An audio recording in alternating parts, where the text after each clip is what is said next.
हं. नमस्कार मित्रांनो, आज अळीसाठी आपण सोयाबीनवर हे औषधं शिकणार आहोत. त्याच्यामध्ये एक कोरोजन आहे, एक स्टिकर, सेवर आहे म्हणजे स्टिकर, एक बुरशीनाशक, क्लोरोसिल आहे बुरशीनाशक, आणि एक वाढकुंडायचं टॅग टार गोल्ड. आपण वाढकुंती हे शिकणार आहेत सोयाबीनवर. याच्यासाठी कशासाठी? अळीसाठी.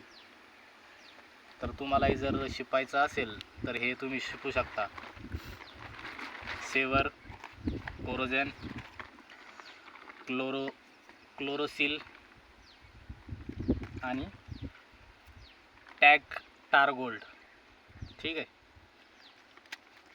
तर आम्ही आता शिपणार आहेत आमच्या सोयाबीनवर हे सगळे औषधं 4 प्रकारचे